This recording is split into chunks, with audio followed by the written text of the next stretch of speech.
What is going on, guys? So as you know, Grok 4 has released, and I wanted to make a video on Grok 4 and Tesla, and basically their two AIs, because there's discussion and kind of hope that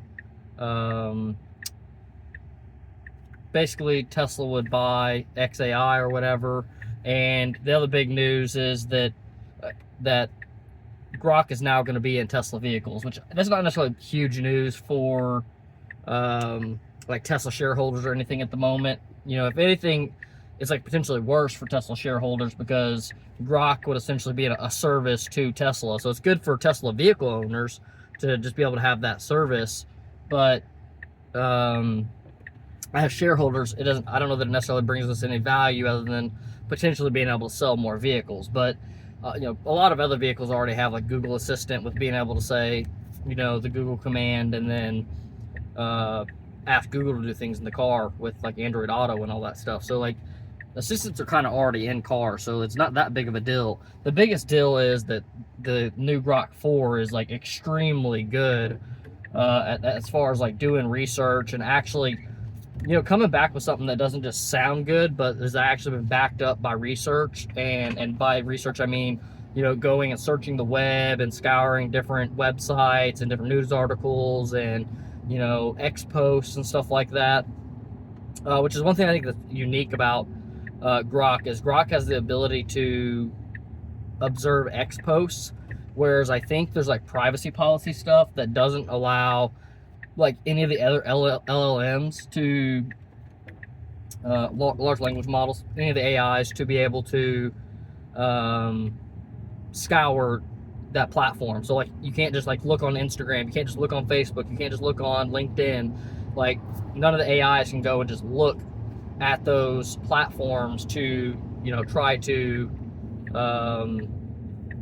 receive data or try to analyze based off that data. So that's pretty cool because a lot of people will post like news and stuff like that to Grok, so or to X, and so then Grok can go and observe that, and like especially like things like I try to keep you guys updated with different Tesla things. So like now I can even go into Grok and ask Grok certain questions about certain things, and it can actually go search X for me instead of me having to go and scroll. I spend a lot of time on X just scrolling and refreshing and seeing what all news popping up and seeing who's posting what, so that way I can try to get videos out quickly and also have different perspectives of different people's opinions and data and stuff like that. So for those who don't know, basically Tesla has its own AI and Grok has its own AI, and the Tesla AI is Dojo, which essentially is supposed to be more like vision-based AI, basically looking at video / images and analyzing those images for different things. So whenever it comes to like, let's say vision, you have also different types of AI within that, or different types of I don't want to say parameters. You have different types of observations, I guess you could say. I'm kind of losing like the word that I want to use right now, but meaning that you have things like object detection. Okay, so I need to see like right now we're driving, there's a end of road construction sign. Here's a exit with the street name. Here's another sign over here that has how many miles until whatever, right? Which again, the AI doesn't need all those things, but it does need very important things like no right turn, stop sign, no left turn, no U-turn, these types of things. So that's very important. So that is like object detection, to be able to identify like what an object is, and then identify. So like first is to identify it's a sign, right? The second thing is to identify what that sign is indicating, right? So you've identified that it's a sign. Now you need to identify what that sign is telling you. So that's like object detection, and object detection could be other things besides signs. It could be like construction. It could identify construction, and after it identifies construction, it can identify construction cone, and then from there, be able to identify like all the construction cones. And then that kind of gets like into the next thing, which is depth perception. So you have to be able to identify what things are, and then you have to also then be able to measure the distance of how far that thing is, right? Because obviously it matters a lot when you're driving if a vehicle's 100 feet in front of you, 200 feet in front of you, or 2 feet in front of you, right? So the dimensional measurements is something that's extremely important. So, and this is something that people have to understand is like there's different layers to like the AI and AI learning. You have to train that AI on things independently, like signs. Is this sign correct or incorrect? You have to train it on basically each one of the individual things. You know, is this distance correct? And they have to like basically calibrate the. Ooh, that might have been wow. That might have been a bad one.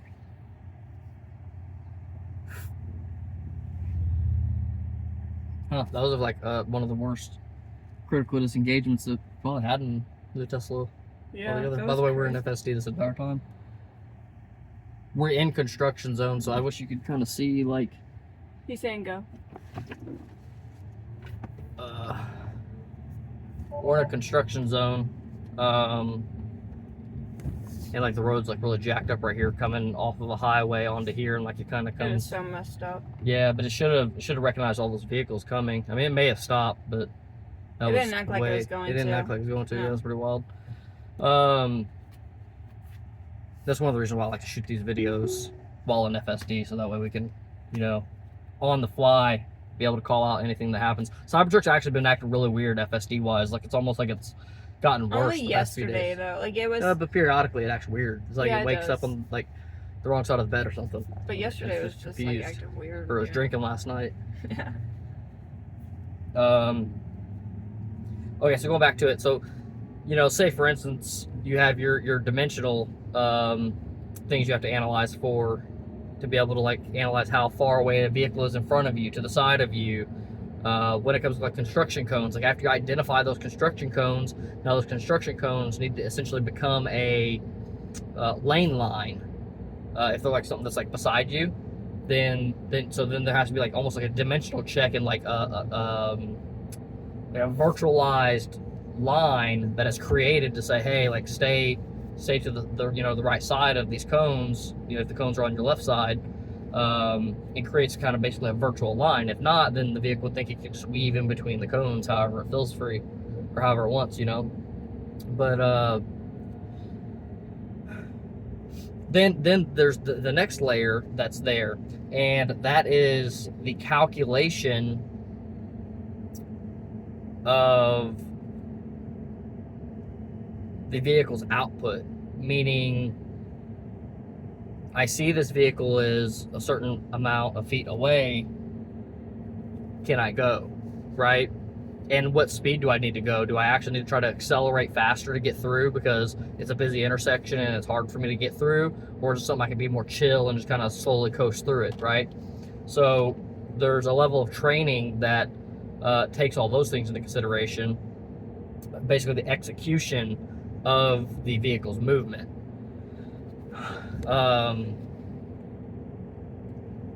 Which that's something that I'm extremely excited for them to, like, after FSD gets even better, then be able to like optimize those things, because at some point that AI might be like so good that like essentially traffic could be like almost like traffic in India, where things just like weave together and like just like a smooth line. Like half the time they don't even use traffic lights, even though there are traffic lights, they just don't use them. Everybody just like kind of flows together and everything like that. Given like traffic's not great in India, but it's not good at all. It's terrible. But just like that flow where like you don't really need traffic lights anymore. Everything just kind of flows together and follows each other, and like basically makes really smooth calculated movements like in between vehicles and stuff like that. So that way, you know, as of right now, it's like be cautious, be defensive. And that's the other thing too, going back to calculations and being defensive.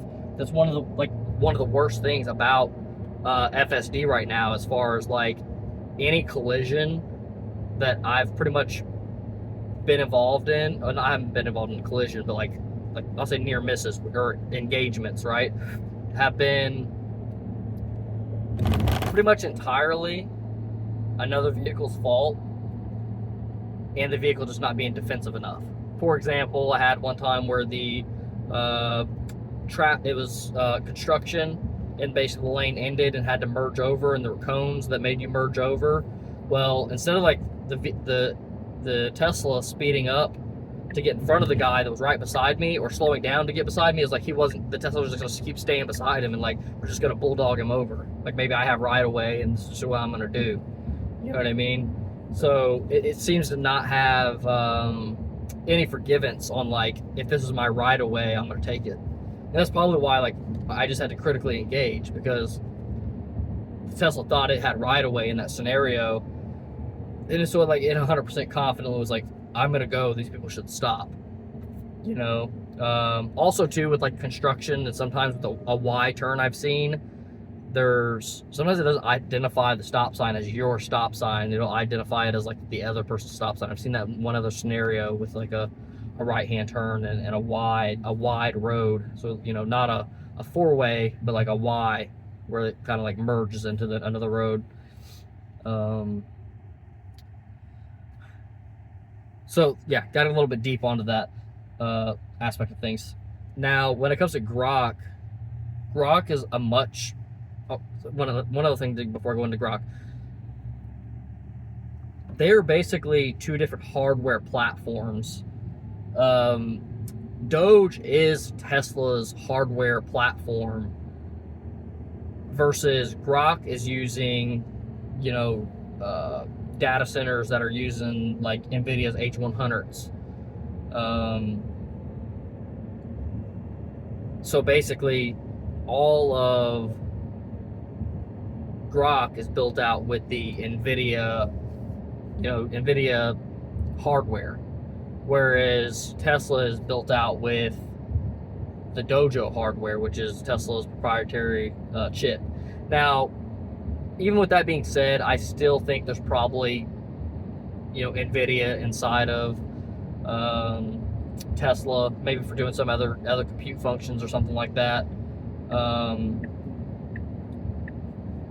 But still, like, the mass is what they're trying to shoot for is Dojo, and basically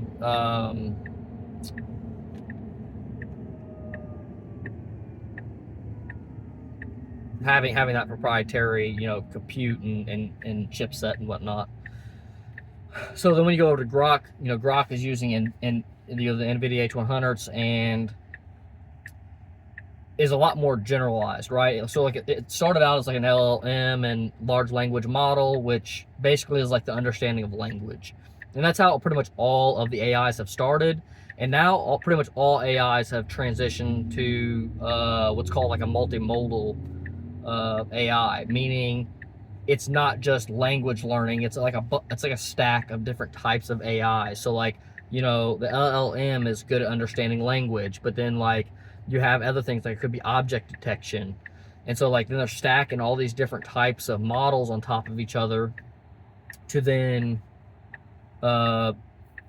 understand and identify. Like something with Grok that I feel like is there that maybe other AIs don't have is, I think that there's something like in the model to like seek for truth. And so Grok is constantly trying to check and say, is this truthful? Is this a factual statement?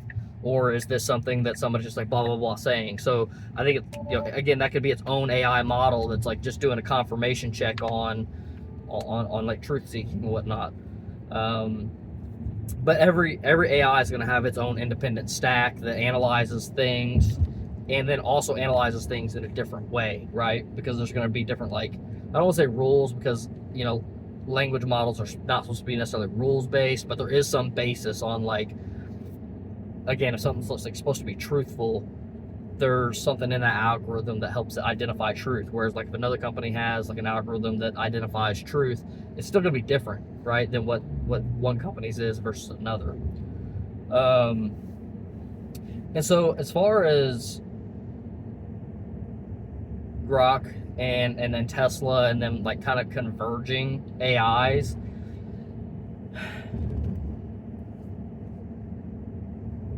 I don't know. know exactly where the benefit is as far as like converging the AIs. Now, having like the onboard AI in the vehicle and being able to help out with things like voice commands and like be able to just talk to it and ask it information on the fly, that would be, you know, super useful. Now,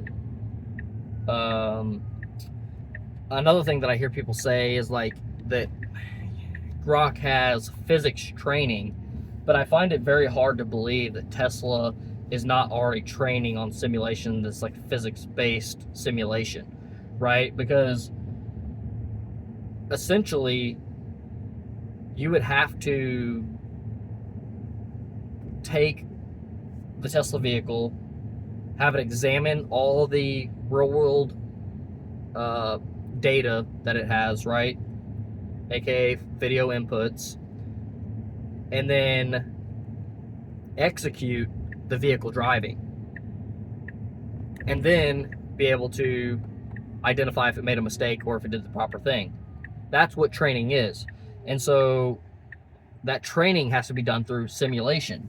So the only thing that I would say would like potentially not be physics based is like if like Tesla's AI or training is being done more on like a dimensional basis and calculation basis and not as much on physics, you know, meaning everything's just more calculatively driven. I'm this far away from this vehicle, I'm going this fast, and so like maybe you kind of wouldn't consider that physics versus like maybe on a physics basis you would say like this vehicle's this heavy, that vehicle looks like it's this, it's you know this mass and it's this heavy.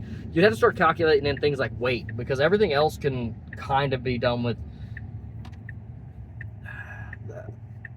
like the vision and simulating based on like distance simulation. But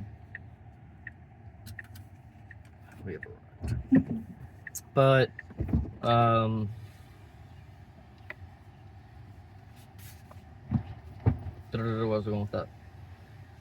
So I mean, I don't know that like physics wise, like what do you really need that Tesla can't already accomplish?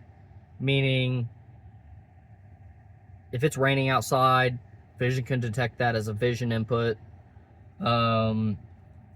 Now maybe something like frictions, but then even then it could be a calculated thing, because you're kind of just estimating anyway. You could say, okay, if it's raining, then our friction, our wheel friction is going to be reduced by 20%. I don't know what the math is on that, on like the physics of it, but like there's still an equation that's already associated with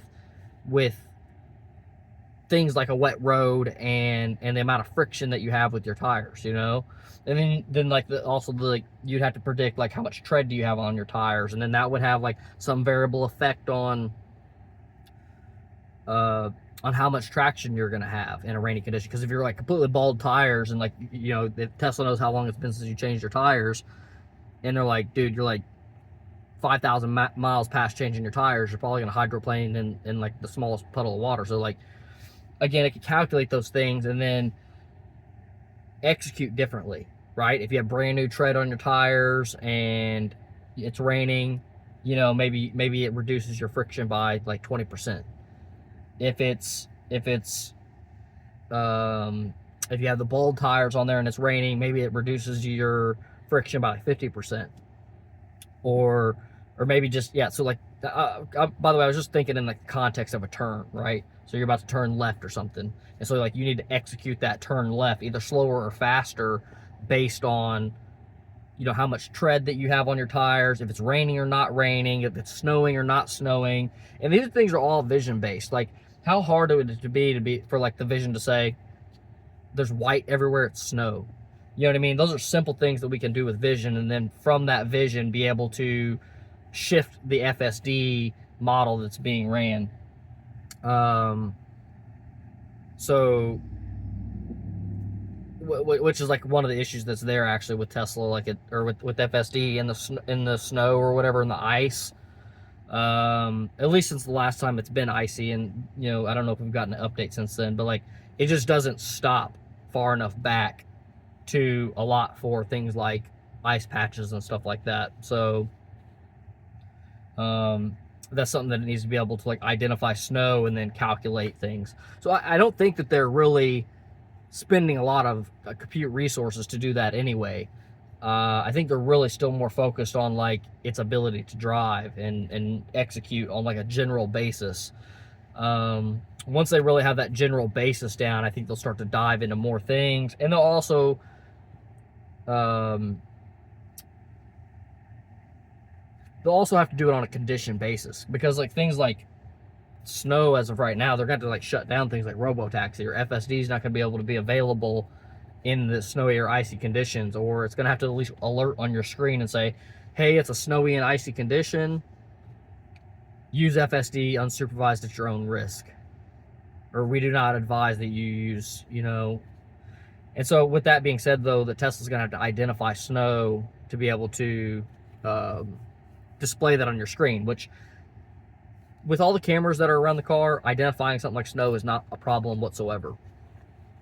So again, I'm diving pretty deep into like that side of things, but I'm really trying to like hone in on the AIs and like how they really differentiate from each other, right? Because everybody just thinks AIs and thinks they're all the same, but actually Tesla's FSD AI is like one of the most different AIs from any other AI. Again, it is the most real world AI of any other AI out there, basically, because it's actually taking real world inputs and executing on those real world inputs, and specifically for like FSD.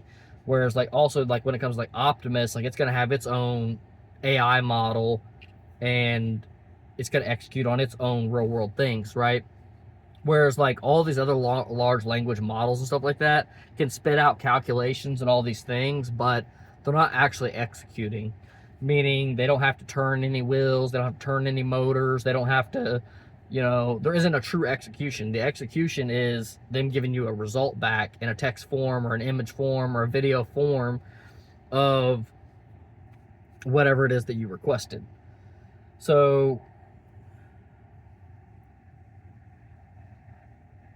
the way that they are receiving information, calculating information, and executing on information is different. And so I think as a user experience, Tesla will definitely benefit from having Grok in the vehicle. Tesla, the company, as far as users' likability. Now, where Tesla could benefit is if Tesla allows Grok to have access to Tesla's camera data. So if you basically open up all this camera data to be accessible by Grok, then that gives Grok the ability to learn from those videos, meaning you have this current AI stack, again, like I was explaining some of the different things about how Tesla is analyzing the world. And then you can basically have Grok try to do that same thing and maybe kind of see its results. But hold on, before I go to that, I want to really more so explain the importance on Tesla at the moment. The main thing is Grok would essentially should have to pay for that data, right? Meaning Tesla might get a new revenue stream on their whenever they go to report earnings that says, some $100 million or something like that came from Grok for data sharing. So like that would be like the major like benefit as a Tesla shareholder. The other thing would be is if they do just compute sharing. So like say for instance, if they were going to try to take FSD and then basically create a FSD model in Grok, and so let Grok have its own FSD model, so that way they can basically like cross compare FSDs, and maybe Grok performs better in a certain instance, and so maybe in that instance maybe they kind of create like a plug-in where like you're running Tesla's FSD, but then you run some small basically thread of AI that handles some certain situation. Hey, I'm in this weird scenario here. Let's just say construction. Maybe FSD just will like always struggle with construction. I'm in this weird issue with construction. Can you help me out and guide me through this? And either one or two things. Either it's construction, and so Tesla just passes it off to Grok because maybe somehow Grok can handle it better, which I don't think that would be the case. Or secondly, we do a cross comparison. So this is what I think we should do in this scenario. Grok, what do you think we should do in this scenario? And so then Grok analyzes and says, oh, I think we should da-da-da-da, right? And so you kind of get that, again, you get that cross comparison that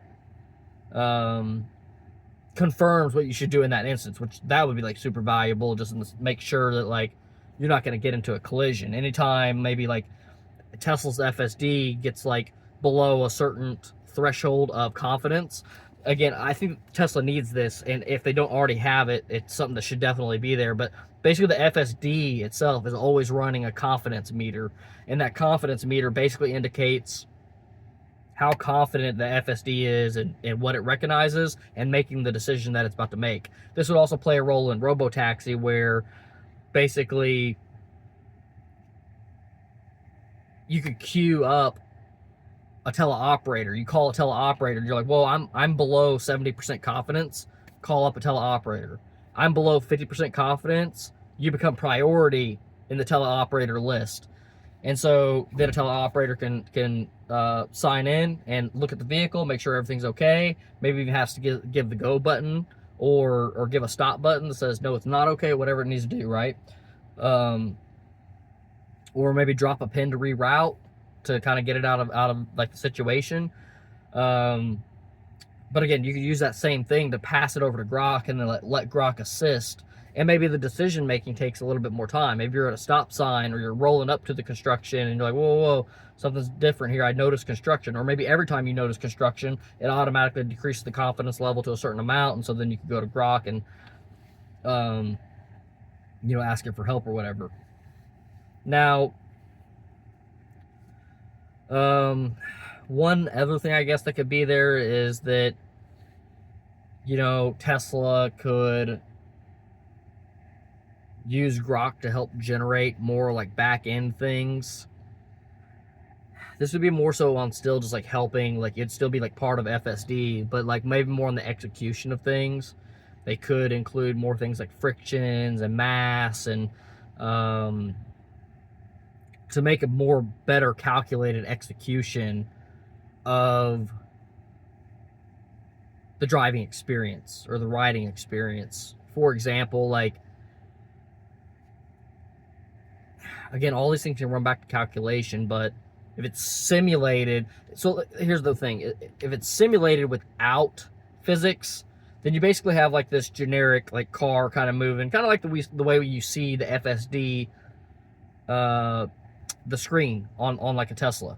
You kind of just see the car, kind of just like very like hexagonal in its movement.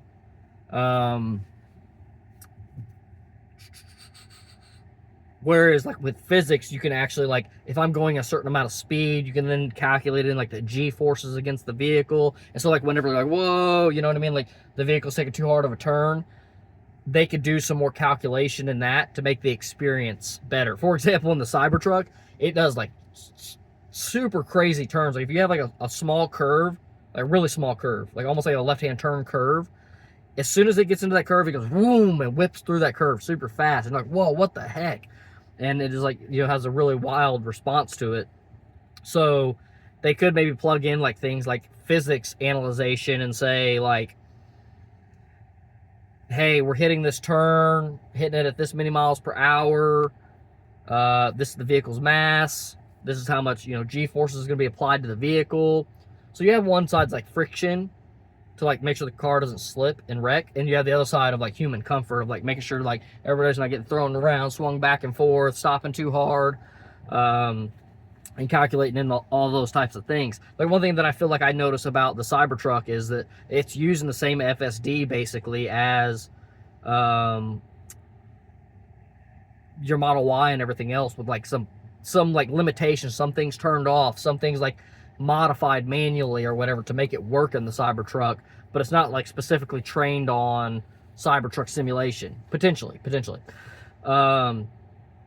And part of the reason why I think that is just because like your stop distances and stuff like that, like sometimes it just doesn't feel like the vehicle realizes it's as big as it is. Or like whenever it comes to like coming around a corner, or like when you're coming around to a corner and there's another vehicle right there, you know, it doesn't give much space. Like it almost wants to clip somebody every time it comes around. Instead of saying, hey, I'm a big truck, I need to swing a little bit wider.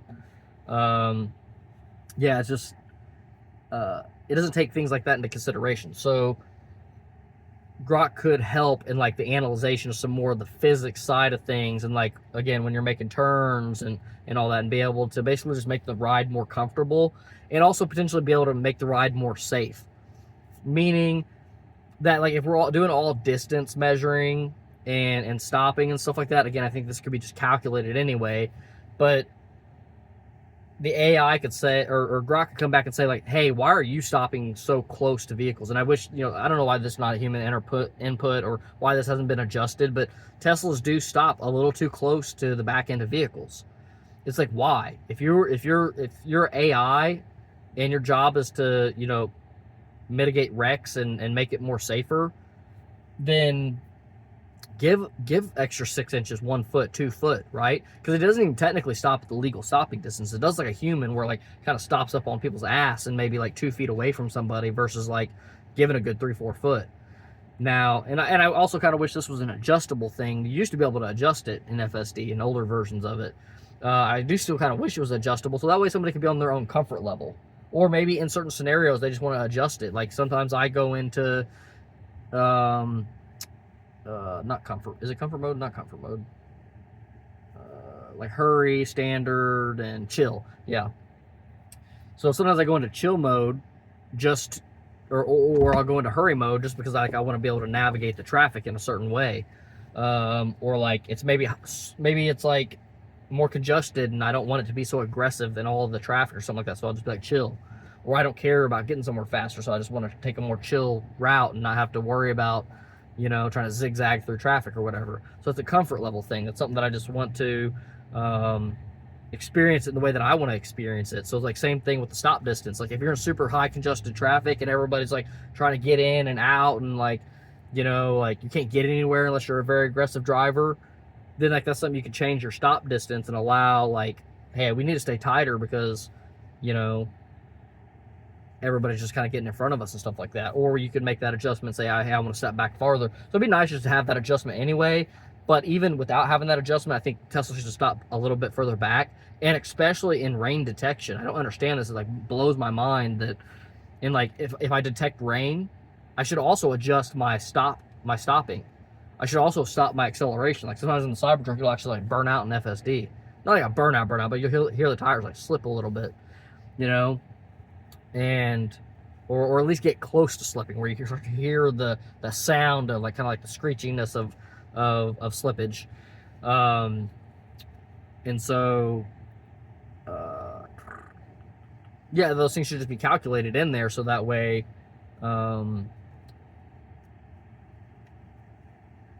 it's just a better experience, and the vehicle's performing more safely. Whereas like right now, it seems like a lot of those things are kind of ignored. So, kind of going back to the main theme of the video, some of these things I think can just be handled under Tesla FSD and through calculations and stuff like that. I think, you know, there's other things that maybe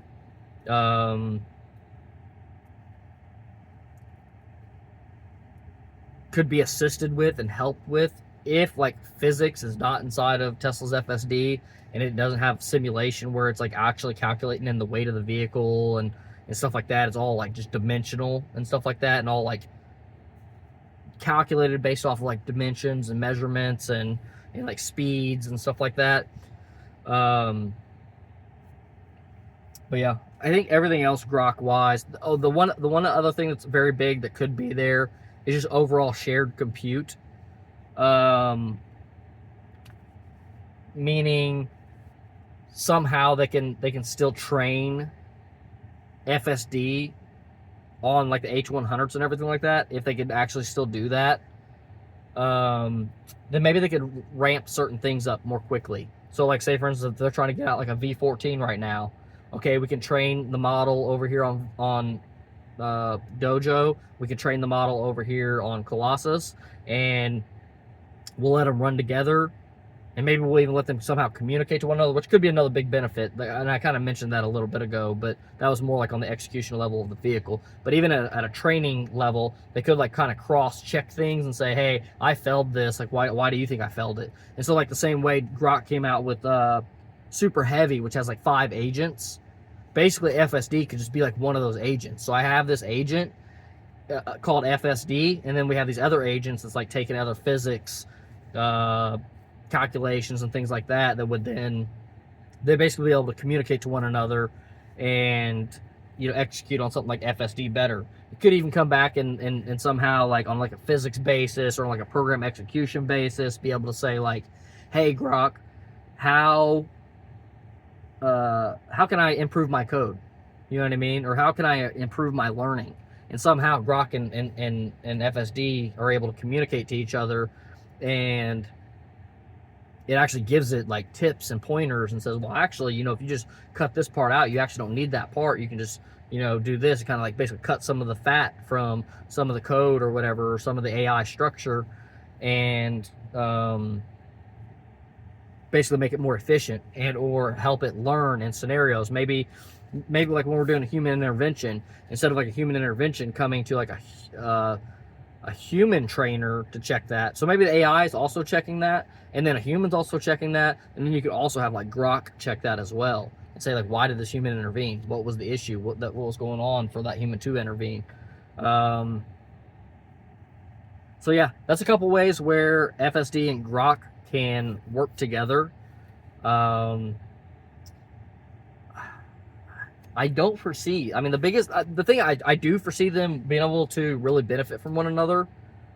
I think Grok will benefit from Tesla actually more than Tesla will benefit from Grok. I think Tesla's main benefit is like on a UI basis, and like me and you being able to use Grok within the car, especially once they allow like voice commands and allow things like, hey, can you please speed up? Hey, can you, hey, can we go left instead? It can modify the like map and stuff like that. So like on a user experience level, I think it can become like really good. And also on maybe even Robotaxi, it could assist with that as well. Hey, can you drop me off up the road instead? Can you drop me off, 1 block up?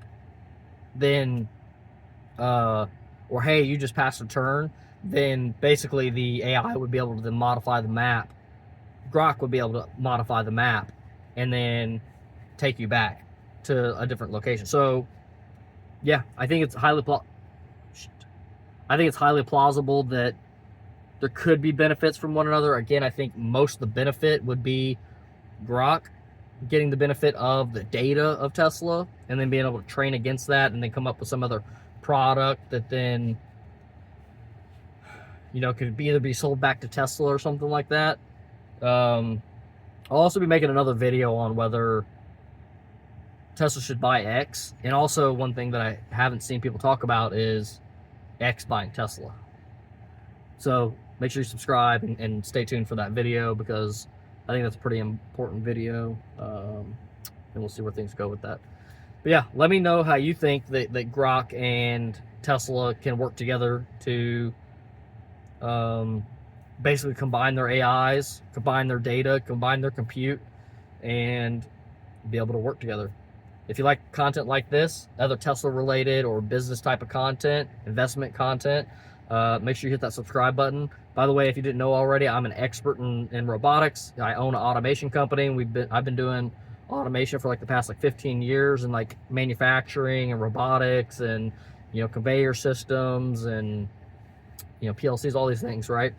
So I have like a ton of experience in robotics, and so that's one thing that gives me a really big insight into like this world and like programming. I'm actually natively a programmer, an electrical engineer, and then what else? Oh yeah, I've been invested in Tesla for like over 10 years now. off and on. I have this like investment philosophy, which this is something that I haven't been discussing on because I've been talking so much Tesla stuff. But I like invest and like wish wash my money, meaning that like right now we're in the phase of like cashing out on a property, right? We're gonna cash out that money on a property. We're gonna then invest that into Tesla, and in the meantime, we're gonna be looking for another property. We're kind of hoping for some upside since Tesla's down at the moment, and then we are going to try to capture some of that upside, take that money back out for a down payment on another property. Probably in another 6 months, we'll cash out on that property or another property. We have other properties that we might just go ahead and cash out on, and then put that money back into back into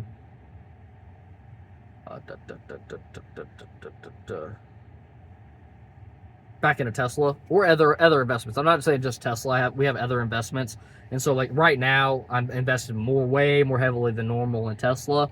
Primarily just due to robotaxi. I think that this might be the explosion period, but I think also anything that's AI related will be very important to invest into. So again, if these are things that you're interested in, make sure you subscribe. Completely different topic, but AI is definitely going to be where you want to focus your like investment on for just to have the best outcome in your future. If you can find smaller companies, you might have the option for a more upside, but that's kind of risky.